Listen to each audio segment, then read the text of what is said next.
So, folks, there's this guy running to be mayor of New York City. You know, that's where Broadway happens. And, you know, other things, presumably. But he's a plucky young man with a dream of enacting socialism in New York City. And he's going to enact his dastardly socialistic plan by making the buses free and freezing the rent so that people don't get, screwed over by their landlords. You know, very scary things like making sure trans people have access to HRT and that, more housing for homeless people is built. Very evil stuff. I mean, he wants to end the homelessness problem in the city by giving them homes. It's crazy. It's nuts. And well, like what's going on with that, right? Like, I mean, look. I dug deep into this guy's past, okay? And I found him talking openly about being a socialist 5 years ago. Let's take a look. Socialism. See how scary he is? Look at that. Terrifying. Socialism. Terrifying word. I'm scared. He's just terrifying on the face of it. How I mean, clearly this threat to New York City, the city of Broadway, must be doomed to failure. But I guess we should watch the rest of his video. I'm sure next he puts on a scary mask and talks about how, he wants to give everyone health care. The scariest thing of all. A lot of people are afraid of the word socialism, and a lot of people have misconceptions about what it means. I'm a democratic socialist, and what socialism means to me is a commitment to dignity, a state that provides whatever is necessary for its people to live a dignified life. So you're making it a lot harder to see you as scary when you're talking about dignity, because dignity isn't really like a scary concept, I guess, but maybe it's giving people dignity to be evil. Maybe it's making evil dignified. That's what it must be. Clearly. So the typical big three that we talk about are housing, healthcare, education. But frankly, evil housing and evil healthcare and evil education? Frankly, if you look around in the moment of this pandemic, we see how many more things are necessary to live with a dignified life. We need our internet because we have all of our kids staying at home doing remote learning. And if you don't have internet, you can't be taught, you can't learn. Well, as we all know, everything evil comes through the internet. So it's still very, he's fighting for evil. Whether it's childcare, whether it's public transportation, whether it's our utilities, whether it's our housing, Well, we all know electricity is of the devil, so obviously, case closed. It's our healthcare. These are not things that should be up for debate because we see what happens when we let the market be the sole determinant of the distribution of dignity. It picks and chooses people who can survive and people who can thrive. It is up to us here across New York to make it very clear that every single one of us deserves a shot, that an injury to one is an injury to all, that our future is built on the notion of solidarity. Well, anyway, I guess he found some kind of evil enclave in New York City to vote for him because he got elected to state assembly. And, well, then he's gone on to run for mayor of New York City, the city of Broadway. And, clearly New Yorkers couldn't let this stand. So that's why he hit the pavement with an entire army behind him, just dastardly socialists as far as the eye could see. And this past week, he went down all the streets in New York, all right? Here's one of the last things he put out before the election, okay? We're going to take a look at it, and just remember, fighting for your dignity, and that's bad, for reasons that establishment Democrats and Republicans find difficult to articulate. We have just begun our walk through the entirety of Manhattan. We're at Inwood Hill Park at the tip top. We're outside because New Yorkers deserve a mayor that they can see, they can hear, they can even yell at. Good, bro. Election's on Tuesday. Yeah? Tuesday! Thank you. Thank you, my brother. Hey, yeah, everybody contento, my friend. Hey. Hola, mucho gusto. Yes, sir. Yes, sir. Thank you, brother. Yes, you know that. You know that. Only the greatness, you know what I'm saying? When we launched this campaign on a cold October evening, few thought we could win. Thank you, my man. I'll see you. Thank you. But I always knew that we would build a campaign just like this. Just voted today. Just voted today.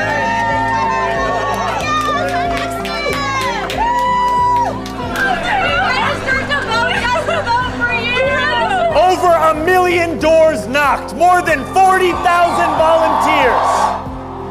You are the beating heart of this campaign. As young Cardamom in full bars. Well, this young Cardamom, I don't know of whom you speak, but clearly we're going to talk about that in a little bit. Sake Tanuki, thank you for the 5 tier 1 subs.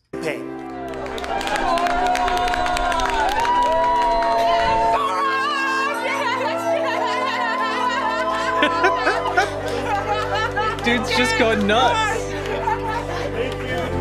Oh my god, I just voted for him. You gotta win. You gotta win. Thank you so much. You got this, man. You have climbed 6th-floor walk-ups and braved the pouring rain to canvass our city. Wait, we both have canvas for you. That's amazing. Can't wait to have you here. You have shared our message with the very New Yorkers you've lived alongside for years, but never had the chance to meet. And make no mistake, this campaign is reaching every corner of this city. Well, you know, so far, just would like to point out that he, in this campaign video, he's highlighting a literal monster. A literal monster in this campaign video. So, case closed. Zohran Mamdani is the candidate for monsters. Yeah, some people in Hope chat. you're having a good stream tonight, Jack. You look pretty sparkling heart. Thanks, Odd Spectre, and thank you for subscribing with Prime. But some people in chat are saying Elmo. No, this is not Elmo. This is legally distinct red monster. And that's really important for the livelihoods of the people who put on costumes to impersonate legally distinct red monster. But this is clearly a socialist monster. The infiltration of our society has already begun, aided and abetted by this Zohran Mamdani character. Every corner of this city. Oh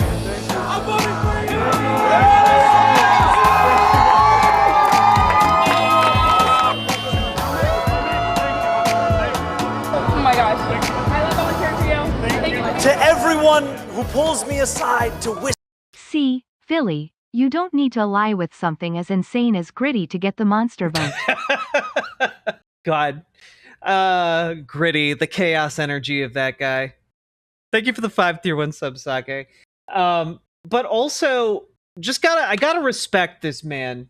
All right, he might be, you know, an evil socialist that wants to give you evil housing and evil healthcare, but dude is just out there like chowing down on like the best food in the city. And you know what? Like I respect that. I respect that.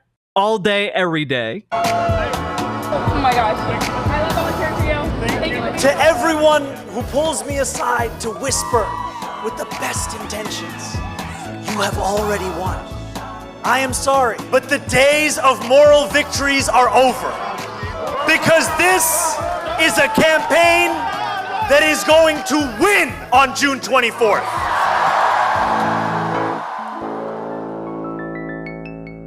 And it's thanks to each and every one of you. All right, where are we headed? All right, the bit has gotten a bit thin. Zohran Mamdani's cool as shit, and I just want to share that, of course, notable in that video, he walked the length of the island here.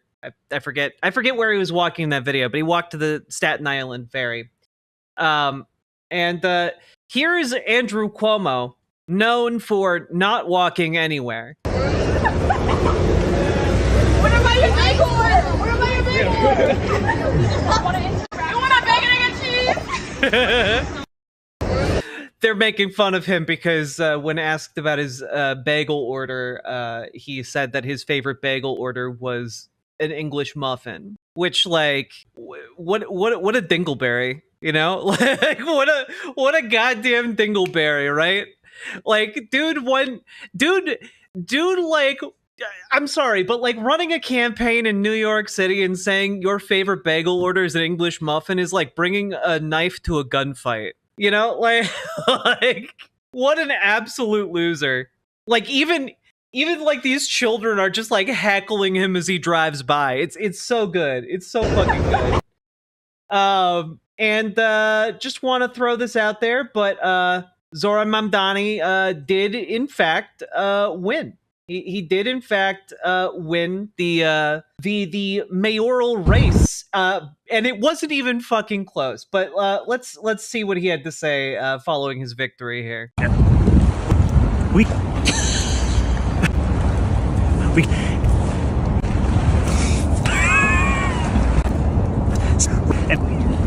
Universal child care.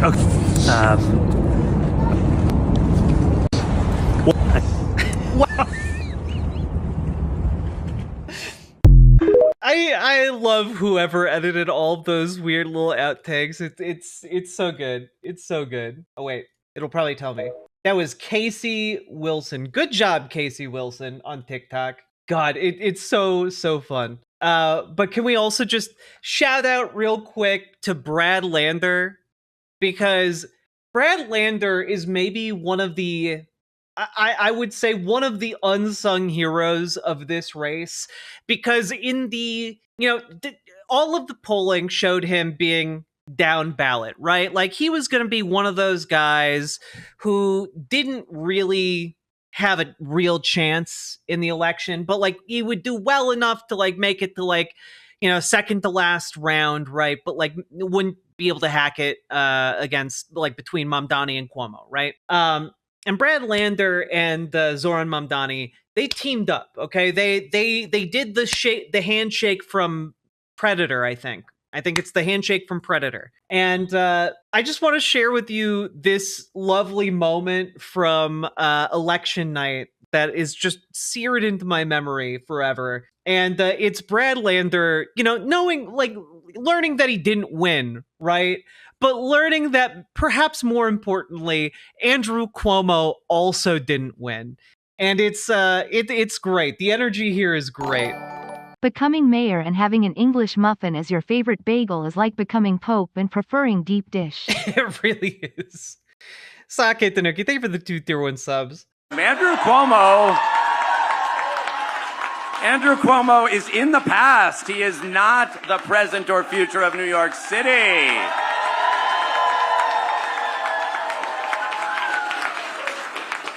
Good fucking riddance.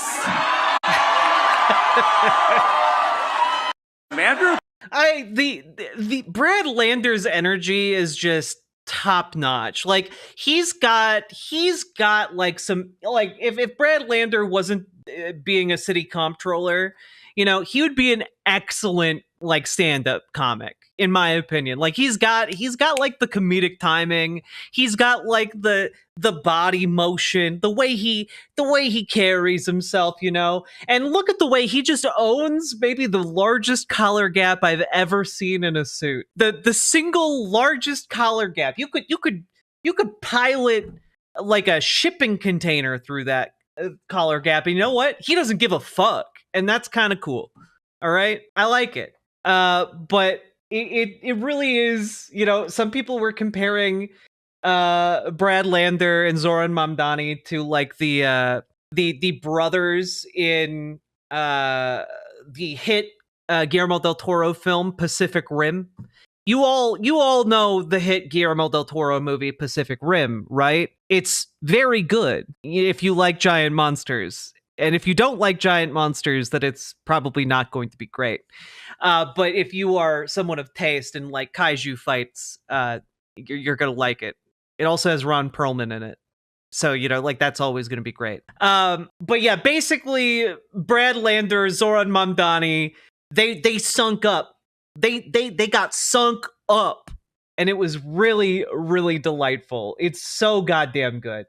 And honestly, like I think that they should just like pair up forever in politics. Okay.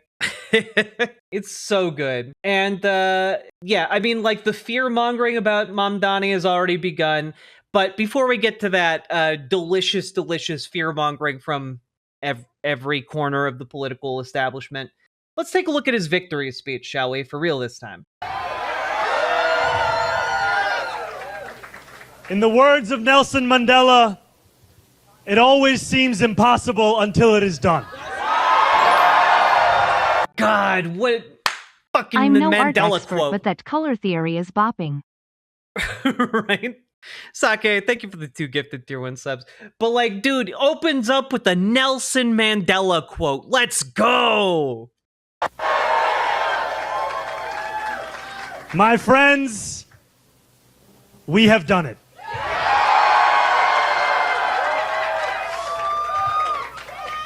I will be your Democratic nominee for the mayor of New York City.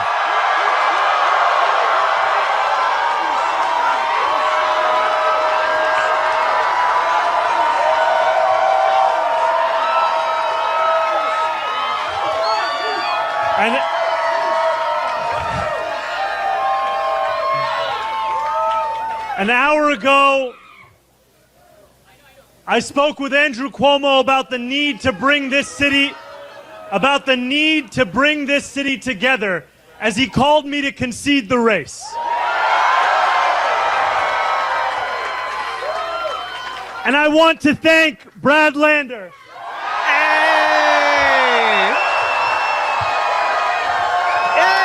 He's there! Look at those 2 buddies!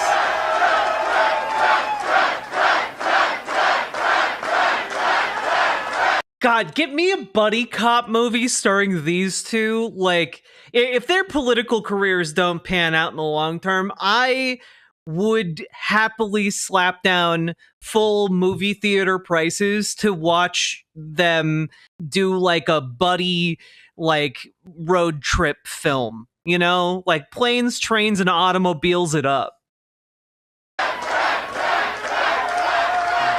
Who did exactly that. Together we have shown the power of the politics of the future.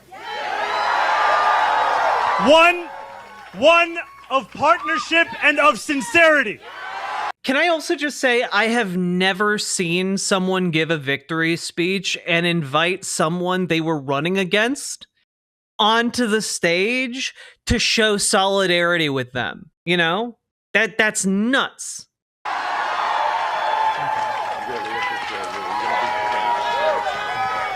Zohran, let's hear it.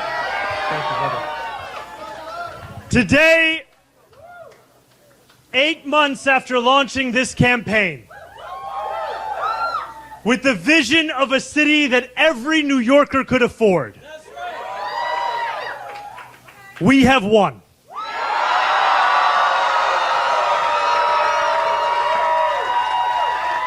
We have won from Harlem to Bay Ridge.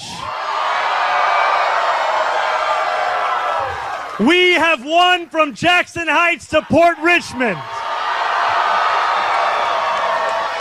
We have won from Maspeth to Chinatown. We have won because New Yorkers have stood up for a city they can afford. A city where they can do more than just struggle. One where those who toil in the night can enjoy the fruits of their labor in the day. Where hard work is repaid with a stable life. Where 8 hours on the factory floor or behind the wheel of a cab is enough to pay the mortgage. It is enough to keep the lights on. It is enough to send your kid to school. Where rent-stabilized apartments are actually stabilized. Let's go. Where buses are fast and free. Where childcare doesn't cost more than CUNY.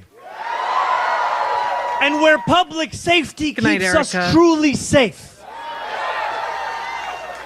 And it's where the mayor will use their power to reject Donald Trump's fascism. Let's fuck.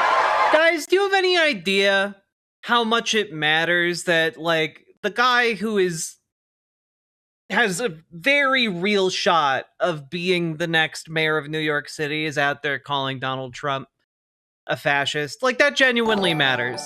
It's like, in our current weak-ass political climate, because he's a snack.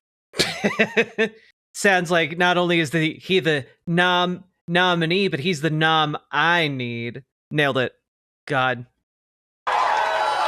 To stop mass ice age. Yeah, that's the thing for me, Blue Witch. I'm worried that I'm worried about his safety as well. Like, it's not unprecedented for a political rising star to be snuffed out. You know, I hope I'm just being a little bit conspiratorial about that, but in our current climate, that's it's scary as hell.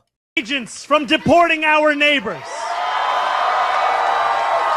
and to govern our city as a model for the Democratic Party. A party where we fight for working people with no Dragonfly. apology. A life of dignity should not be reserved for a fortunate few. It should be one that city government guarantees for each and every New Yorker. If this campaign has demonstrated anything to the world, it is that our dreams can become reality. Dreaming demands hope. And when I think of hope, I think of the unprecedented coalition of New Yorkers that we have built.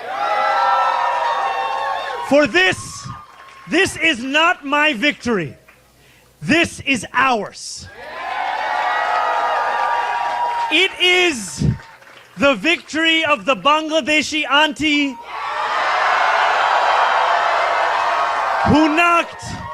who knocked on door after door until her feet throbbed and her knuckles ached.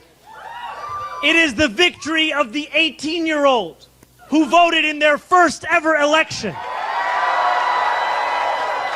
And it is the victory of the Gambian uncle who finally saw himself and his struggle in a campaign for the city that he calls home.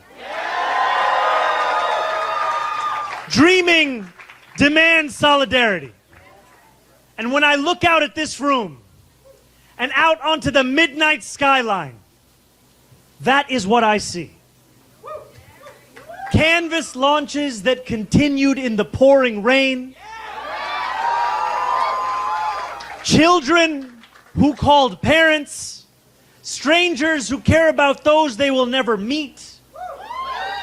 A New York that believes in each other and in itself.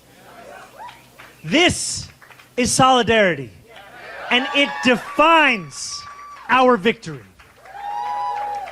And above all, dreaming demands work. Last Friday night, as the sun began to drop in the sky, I set off on a 13-mile walk from the northernmost tip of Manhattan to the base of the island. We began in Inwood, where music played and neighbors set out dominoes on the sidewalk. It was 7 p.m. The weekend had arrived. For most people, the time for work was over. But this is New York, where the work never ends. Waiters carried plates on 181st Street. Conductors drove the subways that rattled high above 125th. And world-class musicians tuned instruments as we passed Lincoln Square. It's hard not to be inspired by this. By the time we made it downtown, a crowd marched behind us, a living embodiment of the energy and purpose that defines this campaign. Still, long past midnight, New York worked. Garbage trucks weaved through empty streets. Fishmongers carried in tomorrow's wares.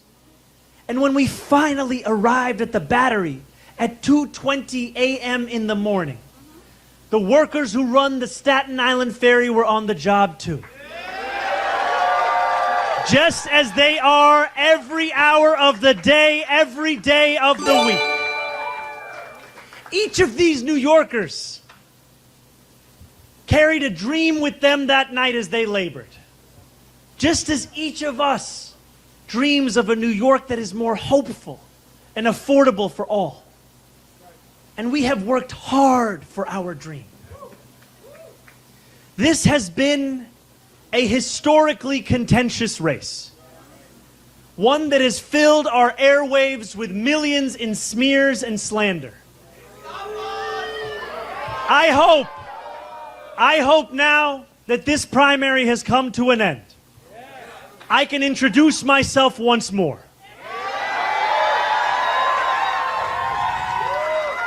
Not as you've seen me in a 30-second ad or in a mailer in your mailbox, but as how I will lead as your mayor. I will be the mayor for every New Yorker. Whether you voted for me, for Governor Cuomo, or felt too disillusioned by a long, broken political system to vote at all, I will fight for a city that works for you, that is affordable for you, that is safe for you. I will work to be a mayor you will be proud to call your own. I cannot promise that you will always agree with me, but I will never hide from you. If you are hurting, I will try to heal. If you feel misunderstood, I will strive to understand. Your concerns will always be mine, and I will put your hopes before my own. And I know that those hopes extend beyond our 5 boroughs. There are millions of New Yorkers who have strong feelings about what happens overseas.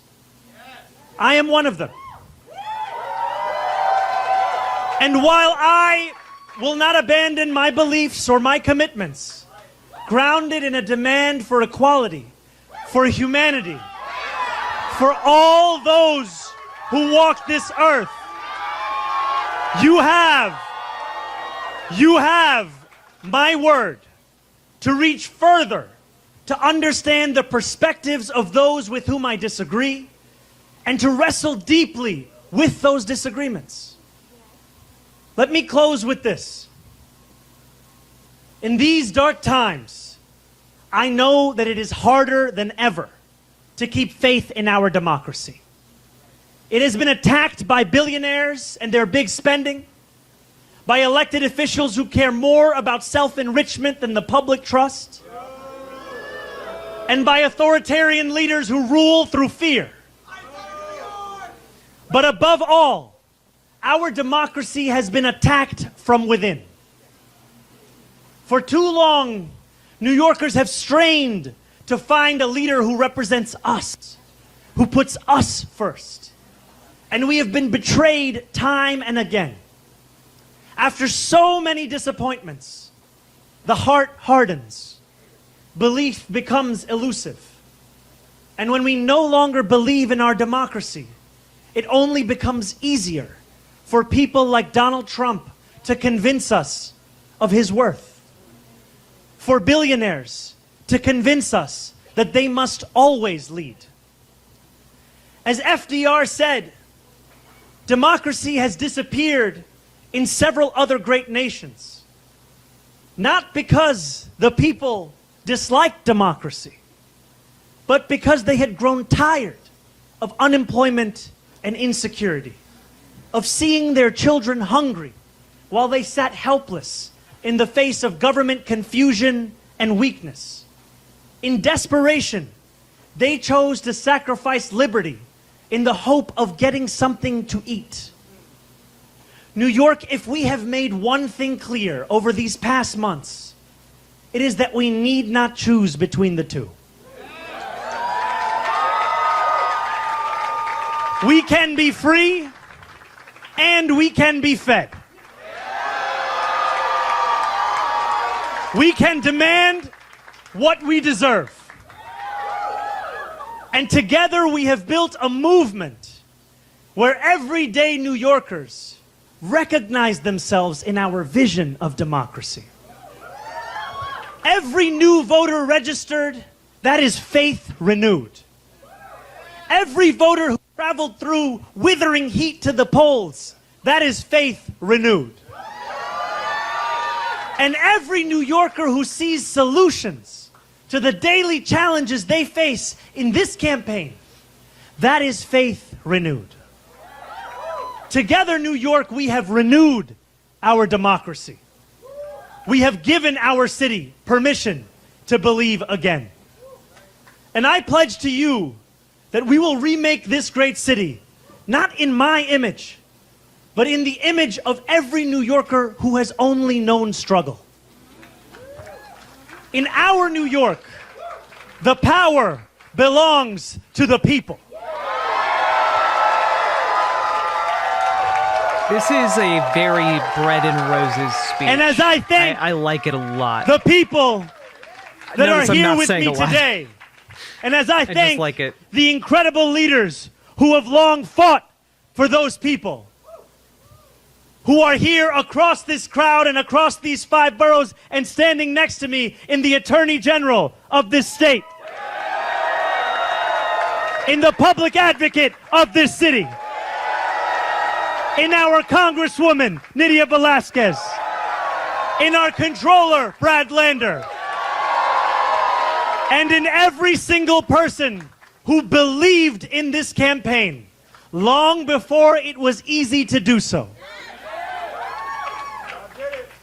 And you believed when it was difficult. We dreamt in the night, and we are now building in the dawn. That new day, the one that we have yearned for, the one that we have struggled for, the one that we have knocked for, have texted for, have called for, the one that we have obsessed over. That new day is finally here, my friends. And it is here because you have delivered it.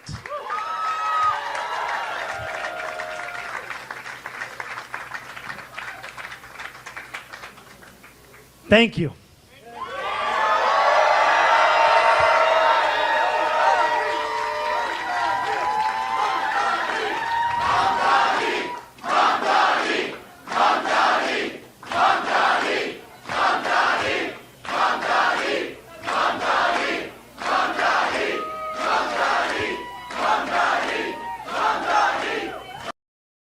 it's a good speech that, you know, it might very well be one for the history books. It's good. You know, it highlights the core issues of our time. You know, it's people are worried how they're going to make rent, how they're going to, you know, be able to afford to feed their family. They're worried about, you know, just being able to get through the day. And in a lot of cases, when you're worried about that, you can't afford to dream. You can't afford bread, you can't afford a dream, you know? And we have seen a lot of evidence over the past, you know, several months now that the tide has well and truly turned. I mean, like I'm going back now to Wisconsin, with Elon Musk pouring millions upon millions of dollars into that statewide race, and voters saying no, you know? And I'm thinking about this race where Andrew Cuomo and his, you know, super PAC raised like 35 million to Zohran Mamdani's 8 million. Zohran got all of that grassroots from donors. Okay? And he pulled out not just a victory in the final round of ranked choice voting, but like he won in the first round, guys. Do you guys have any idea how nuts that is? Do you have any idea? That's crazy. That is a crazy degree. Someone in chat pointed out earlier that like it's probably very likely that they had to like whip out this speech like out of their asses, right? Because it was very likely, and by all accounts, going to have to go on into multiple rounds of voting. And that could have taken days, you know? And it's really, really inspiring. Massive shout out to Brad Lander, absolutely. But you know, my man over here talking about the need for people to be fed and for freedom, like that is a bread and roses speech right there. You know, the bread of the people and the freedom to flourish, you know? My insider sources say this was entirely an NYC DSA campaign. No other group did as much for Mamdani's campaign. Zohran was an average DSA member doing average DSA things 5 years ago. This is why I preached to join DSA. We're changing the landscape. Hell yeah. Hell yeah. Everyone needs to run. like if you are at all contemplating whether or not you should run and get involved in politics, you should. This campaign is proof that you should. Okay? This campaign is proof that you can go up against any machine in this country and you have a fighting chance to win. Okay? It's like this is I mean, if Wisconsin was the first glimmering that there was a sea change in politics coming, this New York City campaign truly demonstrates it, right? Like right now, establishment Democrats are trying to throw weight behind, you know, getting Andrew Cuomo to run as an independent or trying to prop up Eric Adams. Like it's really, it's chaos. They are not doing well. They are coping. They are seething. Yeah, New York City DSA did some phenomenal work in the Mamdani campaign. It's really, really cool. And you know, I saw a couple chatters in the YouTube chat a while back. One said, "Why are you so excited? He's a Zionist." And I genuinely don't know if you're talking about Brad Lander or if you're talking about Zohran Mamdani, but either way, as far as I know, neither of those people are Zionists. So I don't know what you're on about. But to the other commenter who said that, like, if Zoran's in charge of New York City, it's going to turn red. Oh, is that so? Please take your stunning political insight and join your local Republican campaign apparatus. I would love for you to be giving your insight to their political campaigns, because oh boy, would that be great if the Republicans just shat the bed like that on a routine basis. Oh God. Yeah, like I again, when people say Zionist, like I'm imagining that they're saying that they support like the settler colonial project being undertaken by the state of Israel, and by all accounts, I am not really seeing that Brad Lander supports settler colonialism. So, I don't know what you're talking about with that. So, yeah. Also, folks, if you are at all able, this is just a piggybacking off of Zoran Mamdani over here. But if 6 months, let's go Zoran Mamdani, the new New York Hey! mayor. Let's go, Paige Larson. Thank you for subscribing over on Twitch. But if you're at all able, oh my God, it's so much louder over here for some reason. If you're at all able, folks, let's get some people phone banking for some of Twin City DSA candidates. Here you go. Here's the page. Action Network. Phone banking on July 2nd and the 16th. So get involved if you are at all able. Because hey, oh God, if Zoran Mamdani can do it, we can do it too. We can do that anywhere, guys. Oh man, CMH. If Brad Lander primaried Chuck Schumer, that'd be great. I don't know that he has the clout to be able to go up against Schumer, but man, that'd be badass. That'd be so badass. Do you know how far off the mark a bunch of polls are, and or reasons for how off they were? Well, I know that there was a poll that came out right towards the end that showed Mamdani up by like 5 to 10 points, like the day before the election, and it very positive. But I think that generally what happened was that a lot of the polling was accurate to the time. You know, like the Mamdani campaign built up a groundswell of support organically, and it was honestly just perfectly timed, perfectly executed. People got out on the streets and they responded to him, you know? With Cuomo, Tillerson, and to a lesser extent, Stringer, there's no way Lander measures up with his Israel deserves to exist basic rhetoric. Yeah, I mean, like every country just kind of exists by virtue of having the ability Mamdani to more exist. like Mam Daddy. Olympians, thank you for the $5 dono. Saki Tanuki, thank you for the 2 tier 1 subs. Yeah, the existence of a state is merely an exercise of power. The other big thing is that the youth turnout was overwhelmingly in favor of Mamdani, and like young people turned out to vote. It was like the degree to which young people turned out is hard to overstate. And it made the difference. It made an overwhelming difference. So yeah, the some of the demographic breakdowns that I've been seeing are interesting. For example, like a lot of like working class neighborhoods went to Mamdani, but there's like one notable exception, and that's like the African American community predominantly went for Cuomo. And I've been kind of trying to look into that to figure out why, and it kind of breaks down in that like DNC, like, you know, party endorsed candidates like Cuomo, or and candidates endorsed particularly by Jim Clyburn, that those endorsements carry a lot of weight, and Mamdani just didn't have those, you know. The funniest thing is that Wall Street voted for Mamdani. Unfortunately, my UWS district didn't. Oof. Yeah, I don't know how to explain Wall Street. I don't know how to explain it. Saki Tanuki, thank you for the 2 tier 1 subs. I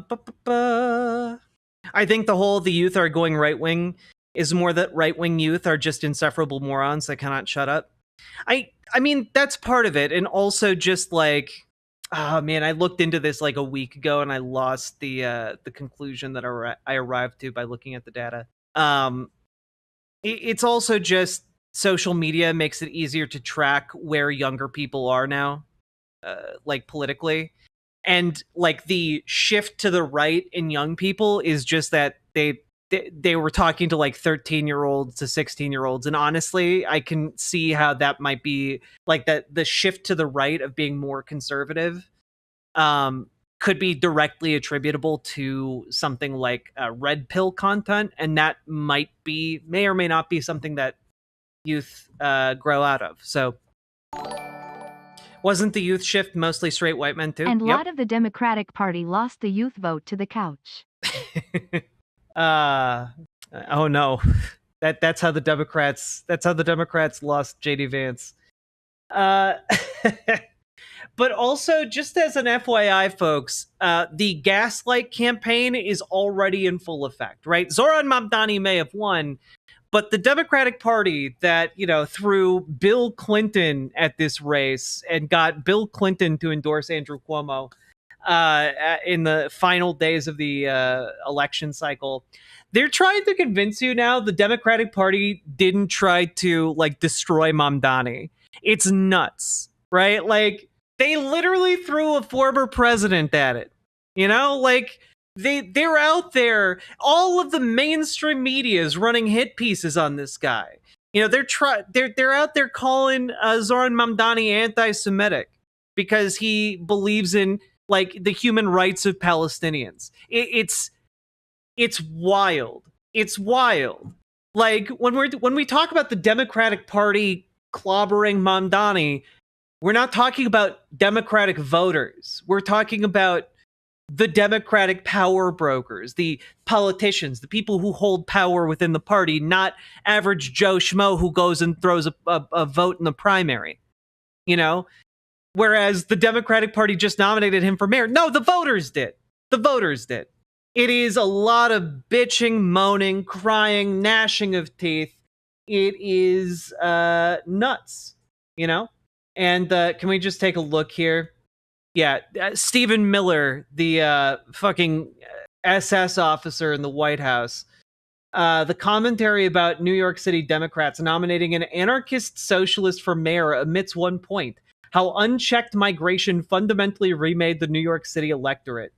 Democrats change politics by changing voters. That's how you turn a city that defined U.S. dominance into what it is now. And can you imagine saying that about New York City? Are you fucking nuts? Oh yeah, the city that's famous for having Ellis Island being the welcome committee for all European immigrants over the last 2 centuries. Yeah, sure. Okay, yeah, sure. Yeah, immigration has really remade the electorate. It's literally a city made by and for immigrants. It's what's on the fucking Statue of Liberty. Come on. I swear to God, and we talk about this all the time, folks, but Republicans are the most virulently anti-American people on the planet. They are opposed to the very concept and idea of America. They might drape themselves in American flags and American decals on their American flag decals on their cars, and they might wear American flag bikinis and American flag boxer briefs. But let's be clear, they wipe their ass with the American flag every single time they open their mouths to talk about how immigrants are ruining the country. Fuck that. No, they're not. They're making this country better because they're coming here to work and to build lives here. The same as you, the same as me, the same as any natural-born citizen of the United States. If someone is coming here to immigrate here, they are building a life. And that is the most American thing you can do. Building a life in America. That's American. It's so infuriating. It's so infuriating. Stephen is nativist for the same reason he's sexist and racist. Faced by people better than him, he tries to make an achievement out of being born. I mean, yeah, 100%. It is that he needs, because of his lack of accomplishments, his lack of skills, his lack of knowledge, his lack of any kind of riz or talent of any kind, he needs to achieve it by cheating. by cheating himself of, putting in the effort onto anything about himself. This is, one of the reasons I talk about the need to improve oneself, the need to get out there and run. Not because it might help your body, though it will, but because improving yourself, bettering your mental powers, bettering your knowledge, bettering your skill set, it's just a good thing to do for yourself, right? And people who take the idea of improving themselves and throw it in the garbage, a certain segment of them embrace the idea that by virtue of being just born the way they are inherently better. By virtue of being born on this side of an invisible line versus that side, he thinks he's better. By virtue of being born a man, he thinks he's better. By virtue of being born with white skin, he thinks he's better. And that's because he lacks any actual qualification, any actual talent, any actual skill. And so when I call racists, when I call xenophobes, when I call sexists losers, I mean it in the fullest meaning of the word, because they have rejected the very idea of even trying to be better in favor of embracing the idea that because the color of their skin is lighter than someone else's, they are better. And that is the most loser mentality one could possibly have. Now, let's take a look at Mayor Adams reacting to the primary results on Fox News. Mr. Mayor, it's not just defund the police. This candidate, Democratic Socialist, he wants to freeze the rent. He wants city-run grocery stores, social workers to replace the police because that's going to help. He wants $60 billion of debt fund for affordable housing. He wants free buses, no cost for childcare, baby baskets for newborn, and a $30 minimum wage. Yeah, what an asshole. Yeah, this evil guy, he wants people to pay less in rent and have access to food, and wants social workers to respond to mental health wellness checks. Guys, stop. Say no more. We're already voting for him. He wants newborn families with newborn babies to get care baskets that will help them care for their children. Republicans will talk about how pro-life they are until they're blue in the face.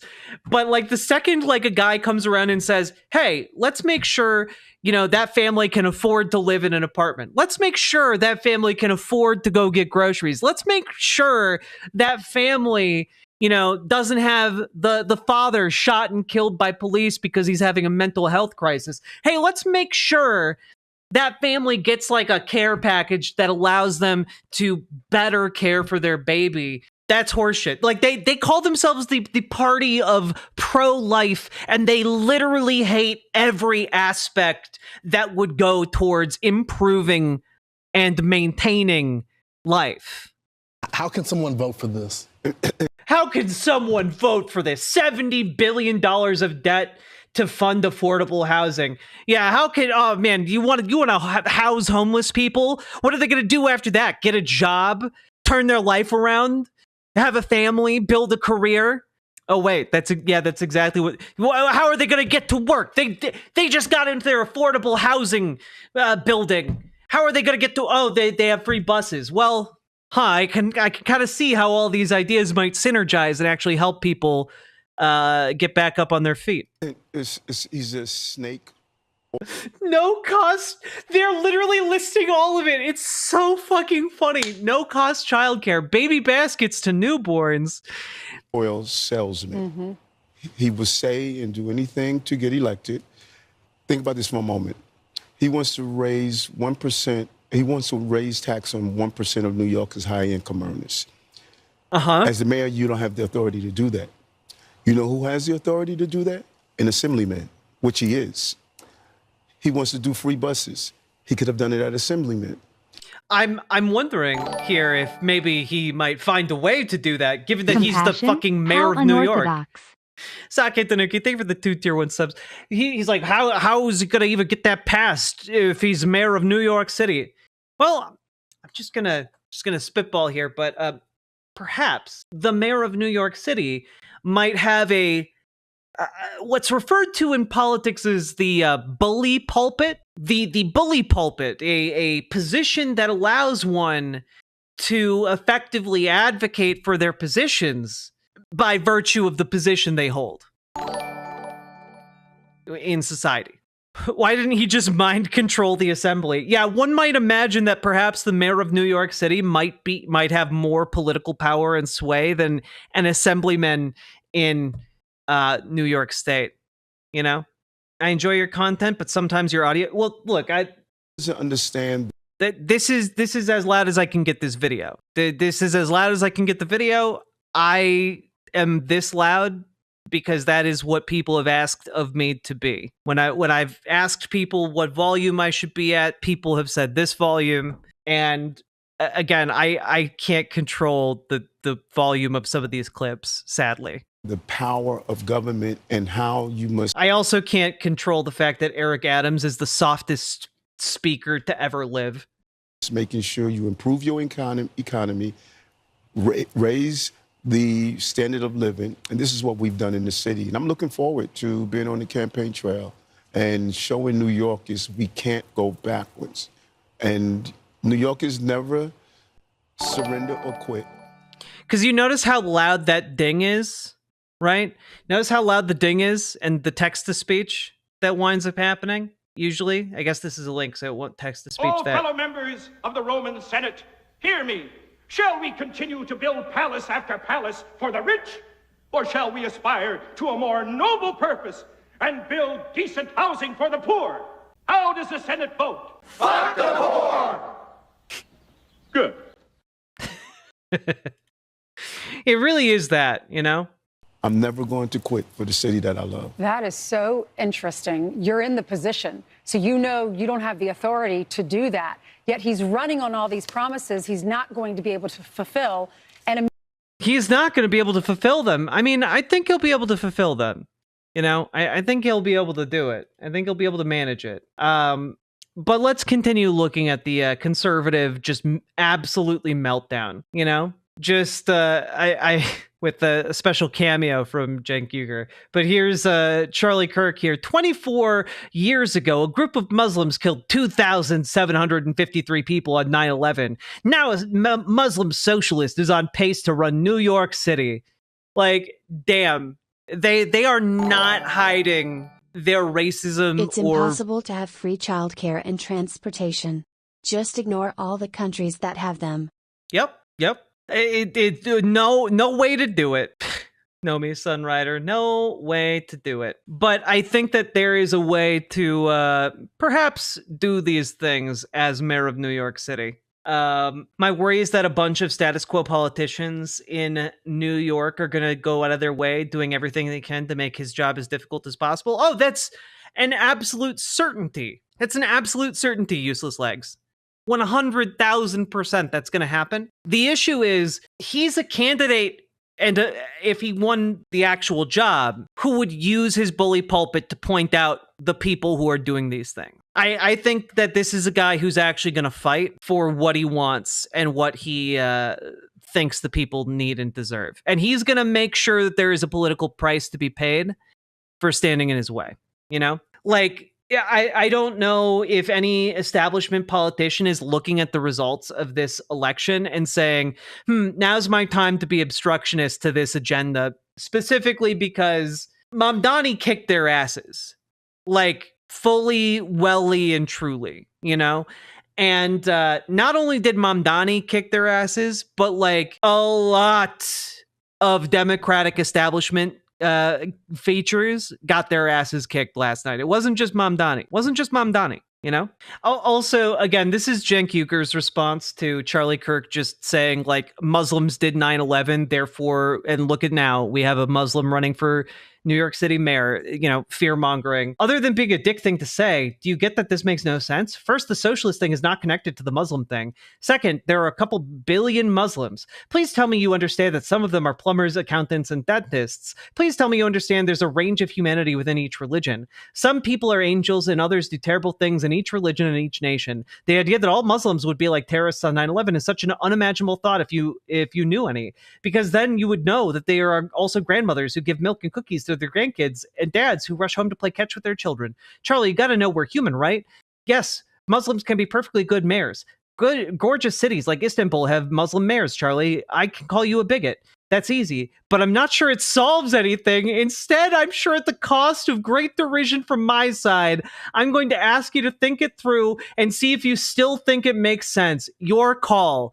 Like, God, Charlie knows he's full of shit. Charlie Kirk is not a moron. He will go out and make moronic points, but he's doing it on purpose to achieve his bigoted end goals, right? Like, Charlie Kirk knows on paper that, like, Muslim people can just be, like, good, normal, everyday people, right? He knows that. He intellectually knows that. The issue is he doesn't give a shit. The issue is that, like, he wants to go out there and spread the xenophobia, spread the racism, spread the fear-mongering about Muslims.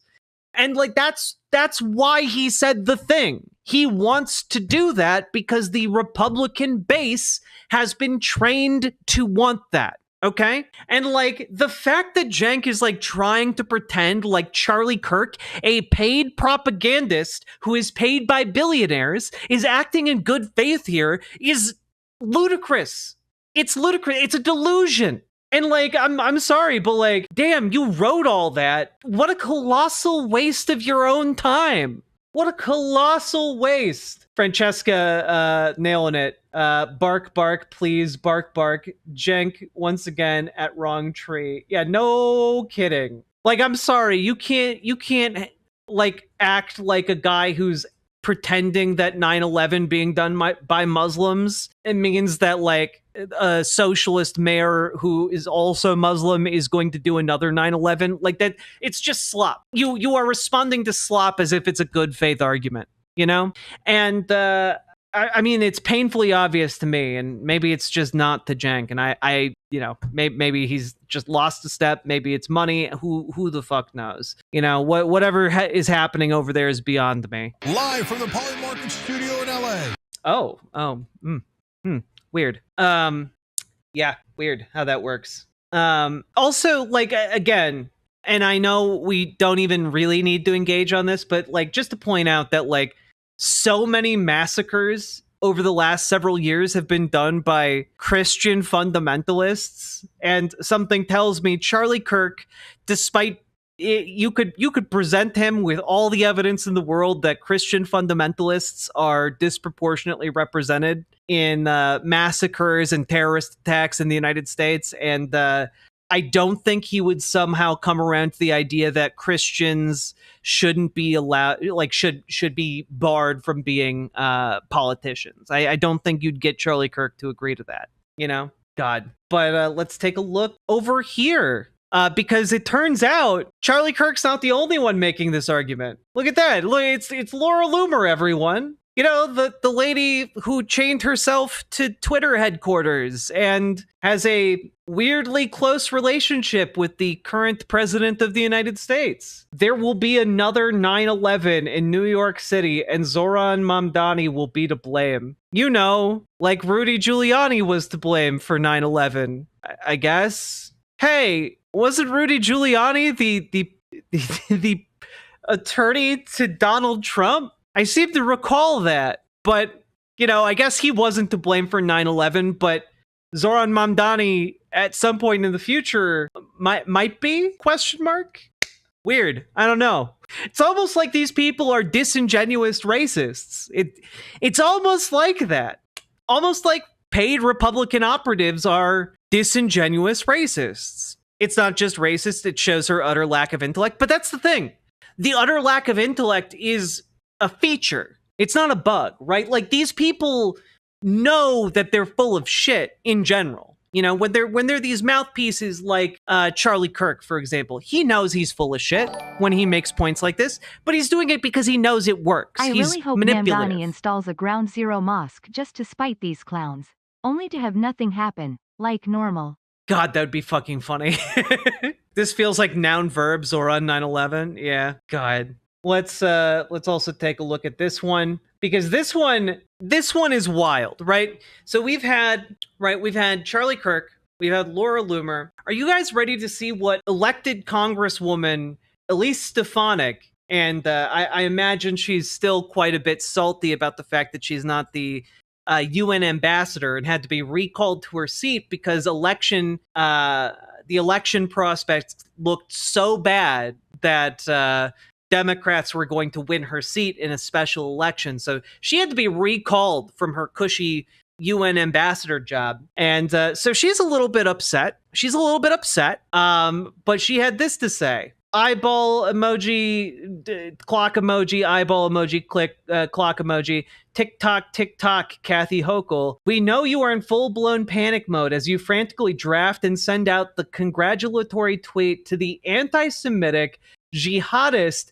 communist candidate you helped elect in your party's Democratic primary because of your silence, weakness, and ineptitude. You own this dangerous insanity and are incapable of defeating it, so next year, New Yorkers will defeat you to save our state.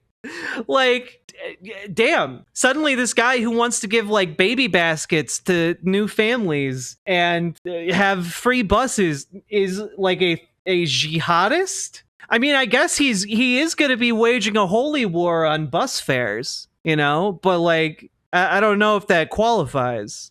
I just think it's righteous, you know? But like in the way skaters would use it. Righteous. Is that like a surfer thing? I don't know. Whatever. You guys understand the thrust of my bit. Wink. It's so insanely difficult to take these people seriously. You shouldn't take these people seriously. The unfortunate thing, though, is that while we laugh at them, and I think more of us need to laugh at them, to be perfectly frank, but the more of us that laugh at them, the less power they have to influence their base. Because the more people that laugh, the more ridiculous they seem to people who might otherwise be swayed by their rhetoric. So, by all means, keep pointing and laughing at these dumb motherfuckers. All of these elected officials and talking heads that engage in this type of racist rhetoric against Zohran Mamdani. And the absolutely insane levels of slander against him as well. And of course, we have to come back to the central thing, and that is that we have ourselves here a wonderful ally in Zohran Mamdani. Let's take a look at one last piece of just the attempts to attack Zohran Mamdani that have failed to stick. Here's the New York Post, a conservative rag, trying to attack Zohran Mamdani for supporting trans people. Oh no, helping New Yorkers get the medical treatment they need. The horror. It really is, the attacks are weak. And honestly, the attacks are maybe some of the best advertisements for Zohran Mamdani's future mayoral prospects, you know? And, well, for one, I'm seeing people ask about like, oh, well, what about the general election? And generally, folks, I'm not terribly worried about the general election. What's happening right now is like people are trying to get Andrew Cuomo to run. People are trying to prop up Eric Adams. People fucking despise Eric Adams, first of all. He didn't want to participate in the primary in the Democratic Party because he knew he would lose. And Andrew Cuomo just got his ass beat by historic proportions by Zohran Mamdani.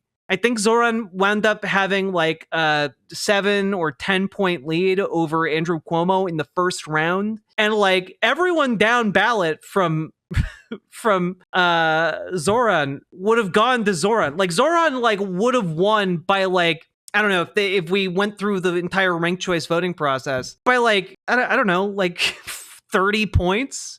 It's nuts. Zohran was up by 7 in the first round. Yeah. So like I'm not terribly worried. And if Andrew Cuomo did run as an independent, like I don't think that would meaningfully stop Zohran's momentum at this point. Like, if anything, you're splitting the Cuomo vote by having Eric Adams in the race.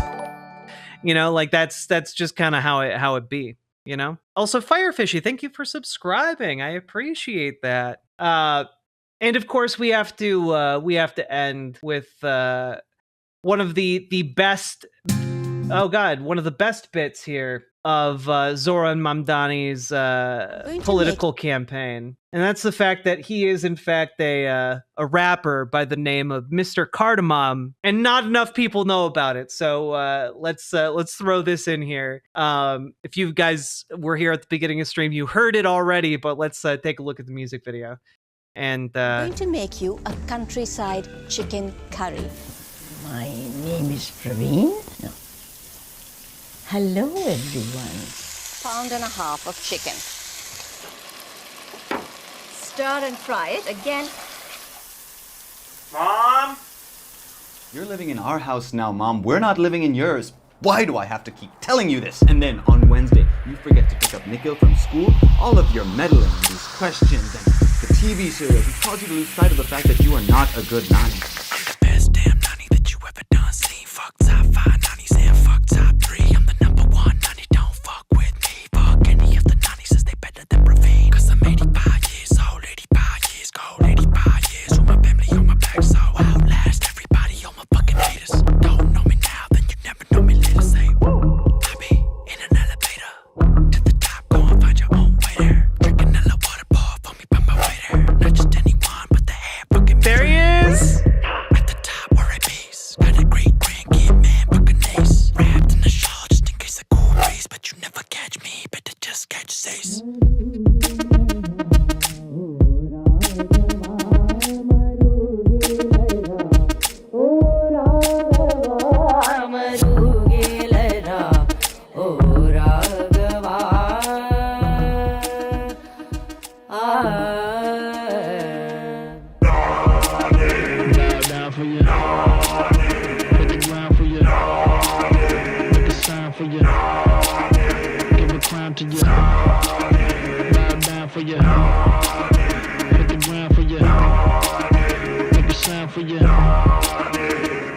This the nanny anthem, champion of the bantam. Weight class, warp ass, and all for ransom. Got a grandson that's handsome and then some. Spends his income on dim sum to fill time. You talking retention. Me, I'm talking expansion. Got the whole squad here, keep them at attention. And I'm not in the business of taking no tension. So, gather round now, celebrate me. I'm your boss, I'm your fucking nanny. Got a doctorate, bitch, so don't fucking try me. Don't need a nano, cause I'm living my G. Kitty, my G. Run this whole city like a Ramiyati. Stay setting people up, MC of the shawty. If you see me in the streets, don't be asking Guani. Bow down for you. Hit the ground for you. Make a sign for you. Give a crown to you. Bow down for you. Hit the ground for you. Make a sign for you. Go ahead, make a rap for your nanny. It's a rap. Get the guap, spin the rack on your nanny. Spin the rack. Come through, give a dab to your nanny. If you really feeling good, spin a track for your nanny. Go ahead, make a rap for your nanny. It's a rap. Get the guap, spin the rack on your nanny. Spin the rack. Come through, give a dab to your nanny. If you really feeling good, spin a track for your nanny.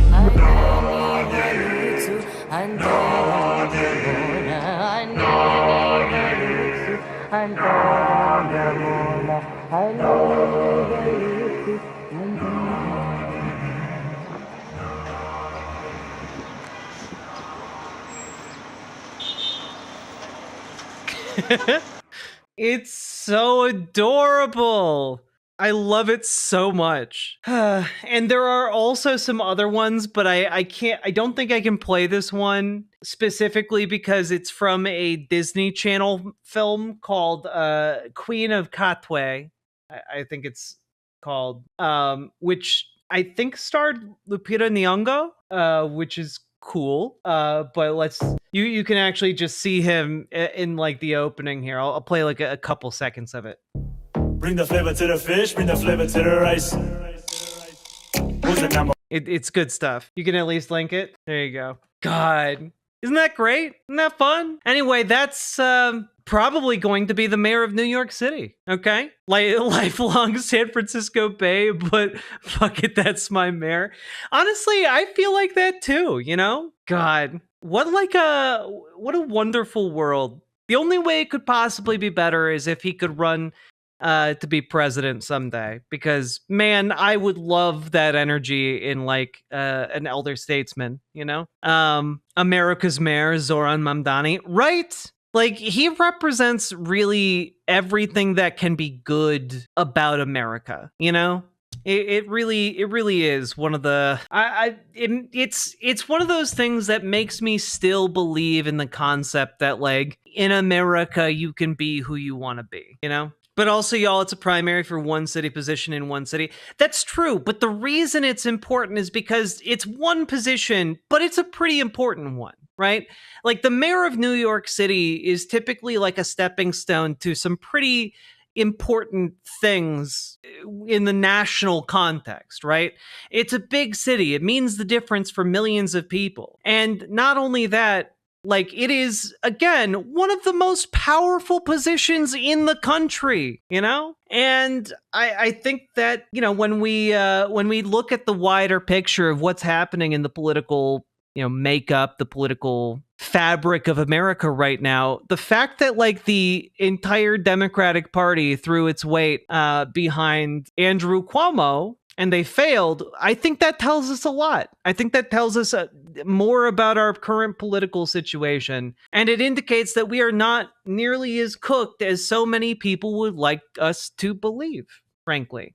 I think that there is a pretty good argument and a pretty good case to be made here that, like, this is the tone and tenor of politics that we should be pursuing as we go forward. I think that this should be the death knell of all of the abundance liberalism. This should be the death knell of all of the Sarah McBride, you know, just play dead, fetal position politics that have been proliferating in Washington. You know, the Chuck Schumer, James Carville, just give up and die. Eventually your opponent will die first, maybe. Like, I think that this is a really powerful signal for where we are as a country and where we could go if people step the fuck up in their various areas around the country. Right. So, hey, have you been thinking about running for something? Have you been thinking about running for your local city positions? Go do it. Don't wait for someone to like materialize and say,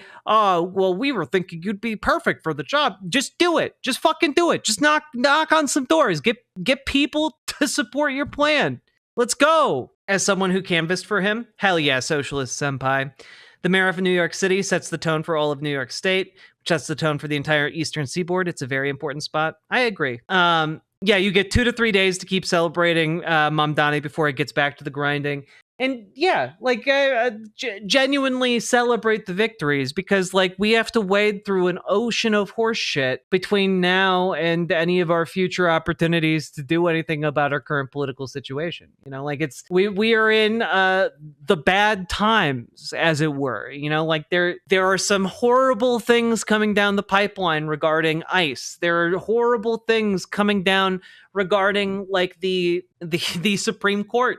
They've been ruling, and tomorrow they're gonna hand down I think anywhere from 5 to 10 more rulings tomorrow, and it's gonna suck shit. I guarantee you. It's going to suck shit. Republicans are still debating the spending bill. The spending bill is going to currently in the Senate, they're trying to get it to cut Obamacare, the Affordable Care Act. They're trying to kick some more like 14 million people off of the Affordable Care Act, you know? And so there's a lot of bad shit happening, but we can, in fact, celebrate a good thing happening too, because it's important to do that. It's important to celebrate the wins.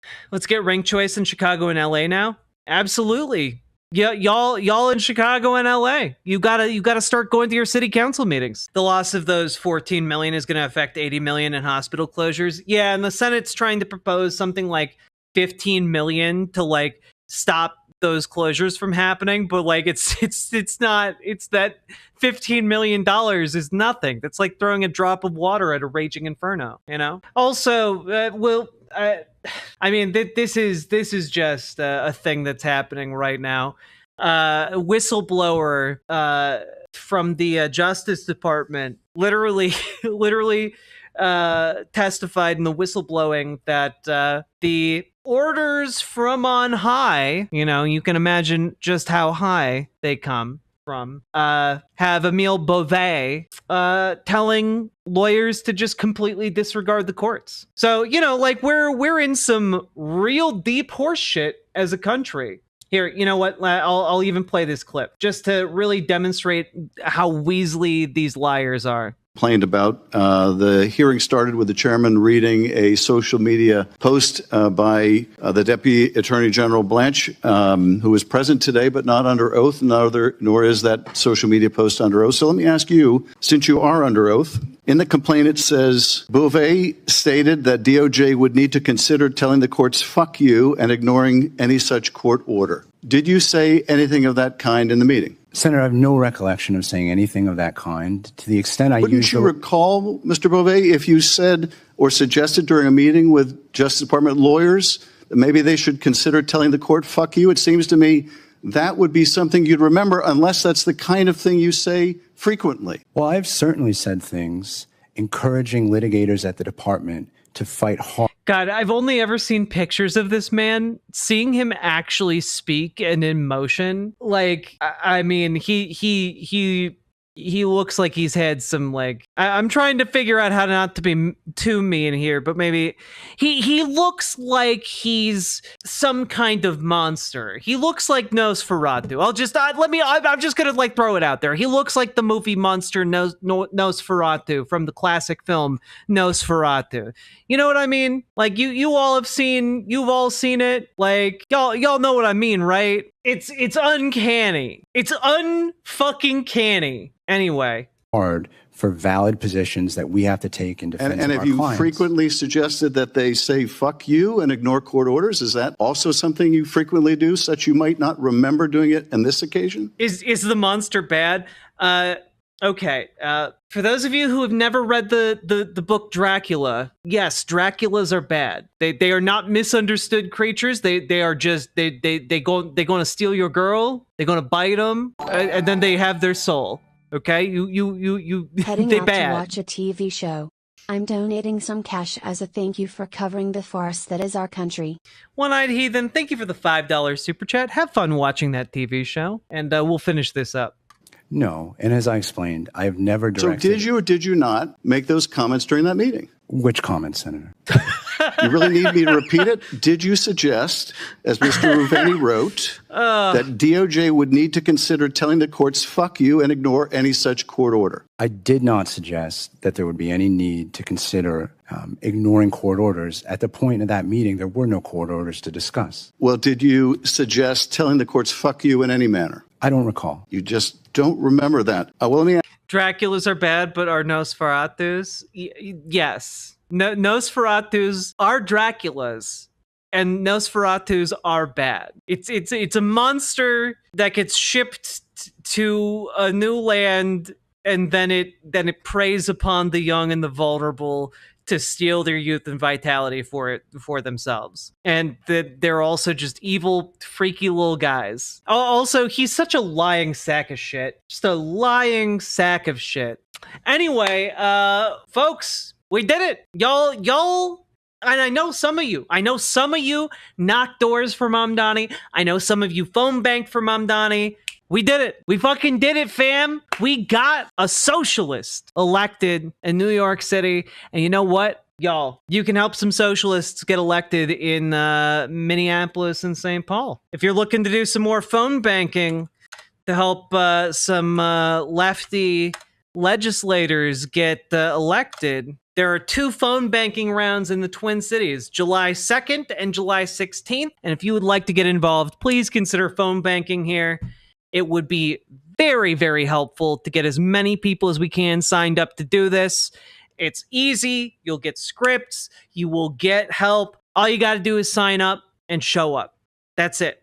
Okay? Let's keep this, Mamdani momentum. Let's keep it going. All right? I think we can do a lot of good. Every Wednesday in July. Let's go! Riverboat deck is going to town.